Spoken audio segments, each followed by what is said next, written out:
Bangkok could see protests over the weekend. The student movement is calling for another big rally this Sunday. That's less than a week after thousands protested at Thammasat University. Many young people in Thailand are frustrated with the lack of reform in existing power structures. They want change and they're making their demands known. Thammasat reports. Many rallies, almost on a daily basis, have taken place in the past month. But Monday's protest at Thammasat University was the largest by far. At least 3,000, mostly young people, gathered at campus on the outskirts of Bangkok to air their grievances. After being sidelined by the pandemic, the students are back protesting against the government of Chan-Ocha. They say that the political status quo does not represent true democracy. Their demands are as plentiful as they are ambitious, and they could be here for the long run. That rally also took an unprecedented turn when protesters called for reforms to the monarchy, an institution officially revered in Thailand. Anyone caught insulting the king can be jailed up to 15 years. But in a show of open defiance, activists on stage listed 10 demands aiming to curb the powers of the crown.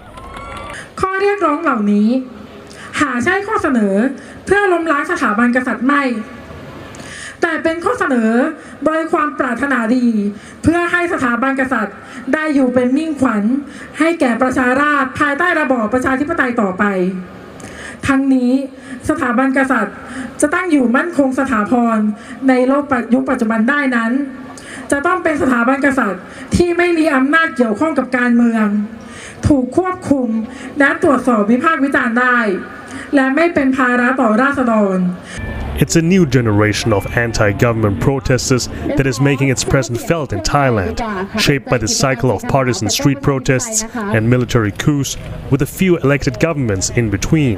This movement wants to put an end to this once and for all. But the last couple of years, I've noticed a sudden consciousness. It's like they've reached a certain threshold. They've come to the certain realization that unless they do something, their country is going to go down the drain. And with that, they have no future. They have no jobs. So to me, there's a kind of a critical threshold, critical mass now among them. And unless it's accommodated somehow through compromise, through concession, we're going to see a lot of tension. The protesters have other demands. They want the government of Prime Minister Chan-Ocha to step down. And they want a new constitution to replace the one drawn up by his former military-led government. On this point, the government has signaled that it is open to amendments. A special parliamentary committee tasked with talking to the youth protesters has also been set up.